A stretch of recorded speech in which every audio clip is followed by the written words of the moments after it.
কেউ কথা রাখেনি। ৩৩ বছর কাটলো, কেউ কথা রাখেনি। ছেলেবেলায় এক বষ্টমী তার আগমনী গান হঠাৎ থামিয়ে বলেছিল, শুক্লা দ্বাদশীর দিন অন্তরাটুকু শুনিয়ে যাবে। তারপর কত চন্দ্রভোগ অমাবস্যা চলে গেল, কিন্তু সেই বষ্টমী আর এলো না। ২৫ বছর প্রতীক্ষায় আছি।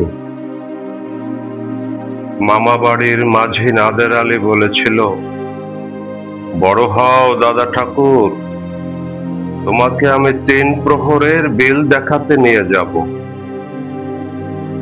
সেখানে পদ্ম ফুলের মাথায় সাপ আর ভ্রমর খেলা করে।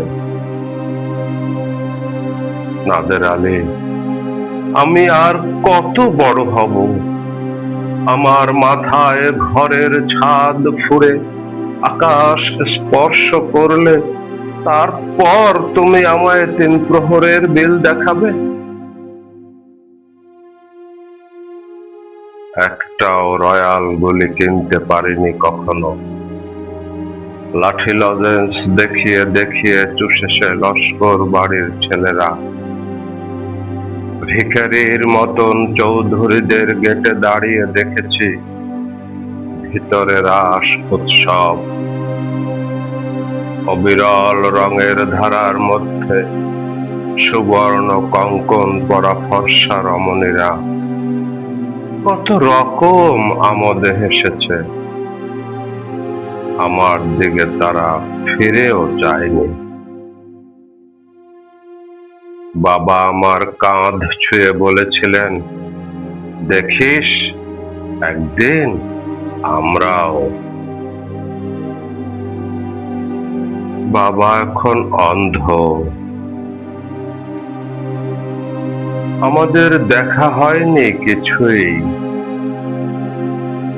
সেই রয়াল গুলি, সেই লাঠি লজেন্স, সেই রাস উৎসব আমায় কেউ ফিরিয়ে দেবে না। বুকের মধ্যে সুগন্ধি রুমাল রেখে বরুণা বলেছিল, যেদিন আমায় সত্যিকারের ভালোবাসবে সেদিন আমার বুকেও এরকম আতরের গন্ধ হবে। ভালোবাসার জন্য আমি হাতের মুঠোয় প্রাণ নিয়েছি।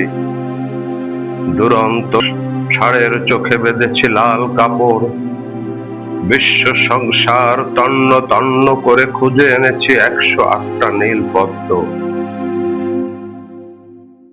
তবু কথা রাখেনি বরুণা। এখন তার বুকে শুধুই মাংসের গন্ধ। এখনো সে যে কোনো নারী। কেউ কথা রাখেনি। ৩৩ বছর কাটলো, কেউ কথা রাখে না।